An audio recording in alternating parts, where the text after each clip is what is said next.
Shalom saudara-saudara, selamat datang dalam program Truth Matters, The Truth Will Set You Free. Mulai episode kelima sampai dengan episode yang ke-15, saya akan membahas beberapa wawasan dunia yang ada. Kita akan sama-sama melihat apakah wawasan dunia itu benar atau tidak dan layak untuk kita percayai atau tidak. Wawasan dunia yang pertama yang akan saya bahas adalah deisme. Apakah deisme itu? Deisme adalah wawasan dunia yang mengajarkan bahwa Allah itu menciptakan dunia ini. Tapi setelah ia menciptakannya, ia meninggalkan dan ia sudah tidak berintervensi, tidak campur tangan dengan segala hal yang terjadi di dunia ini. Paham ini muncul di abadnya yang ke-17 sampai 18. Alasannya karena banyak sekali orang-orang yang mengagung-agungkan rasio, logika untuk menemukan kebenaran. Dan mereka menolak adanya mujizat di dalam hidup ini. Terkhususnya mereka juga menolak mujizat-mujizat yang Tuhan Yesus lakukan di dalam Alkitab, yang dicatat di dalam Alkitab. Nah, ada 3 pemikiran penting berkaitan dengan wawasan dunia ini. Yang pertama, Allah itu adalah pencipta dari dunia ini. Tapi Allah tidak memiliki relasi yang personal dengan manusia yang Ia ciptakan. Lalu yang kedua, alam semesta ini itu diciptakan dalam suatu sistem sebab akibat yang tertutup, sehingga akhirnya mujizat itu tidak mungkin terjadi. Dan yang ketiga, dunia ini bukanlah dunia yang sudah jatuh ke dalam dosa, sehingga masih bisa menjadi sarana untuk mengenal Allah yang benar. Karena keterbatasan waktu, saya akan menyebutkan 2 alasan, 2 kritikan terhadap wawasan dunia ini. Kritikan yang pertama adalah, kalau memangnya Allah itu menciptakan dunia ini dari yang tidak ada menjadi ada, yang itu adalah mujizat yang paling hebat, yang paling besar yang pernah terjadi.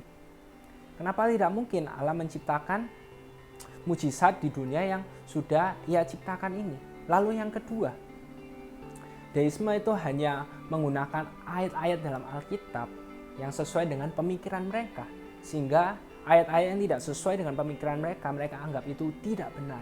Padahal kalau kita melihat Alkitab itu adalah sebuah kesatuan dan tidak bisa dipisahkan satu dengan yang lainnya. Dan yang terakhir, deisme ini itu juga gagal memenuhi kriteria yang ketiga dari suatu wawasan dunia, yaitu komprehensivitas. Ia tidak bisa memberikan penjelasan yang menyeluruh terhadap suatu realita. Contohnya, kaum deis mengatakan bahwa dunia ini bukanlah dunia yang sudah jatuh ke dalam dosa sehingga bisa menjadi sarana untuk mengenal Allah yang benar. Tapi kenyataannya tidaklah demikian. Ada banyak sekali dosa, kejahatan di dunia ini.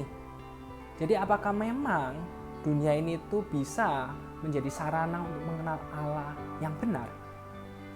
Melihat hal ini bisa disimpulkan bahwa deisme ini bukanlah wawasan dunia yang benar dan tidak layak untuk kita percayai. Dan sejarah menunjukkan bahwa pemahaman ini, wawasan dunia ini itu sudah ditinggalkan oleh banyak sekali orang di abadnya yang ke-19. Karena memang banyak sekali masalah filosofis dalam wawasan dunia ini. Tapi kita perlu berhati-hati karena secara praktis kenyataannya banyak sekali orang-orang yang hidup dengan pemikiran deisme ini. Mungkin Anda, mungkin saya juga bisa seperti itu. Kita berpikir, ya oke, Allah itu ada. Tapi kita hidup seakan-akan Allah itu tidak ada, kita tidak peduli dengan hal tersebut, dan kita tidak percaya bahwa Allah itu campur tangan dalam hidup setiap dari kita. Nah, ini yang perlu kita lebih perhatikan dalam hidup setiap dari kita. Jangan sampai kita menjadi kaum deisme praktis dalam hidup setiap dari kita. Mungkin kita percaya kepada Allah, tapi kita tidak percaya bahwa Dia campur tangan dalam hidup setiap dari kita. Maka dari itu, melalui episode yang kelima ini, saya mengajak setiap dari kita untuk lebih memperhatikan hidup setiap dari kita. Jangan sampai kita menjadi kaum deisme praktis. Jika Anda terberkati dengan konten ini, Anda bisa mendukung pelayanan online kami dengan transfer ke rekening BCA 468 945 7000 atas nama Elion Galaxy. Jika Anda memiliki pertanyaan mengenai kekristenan, kerohanian Kristen, silakan DM kami di IG Elion Galaxy.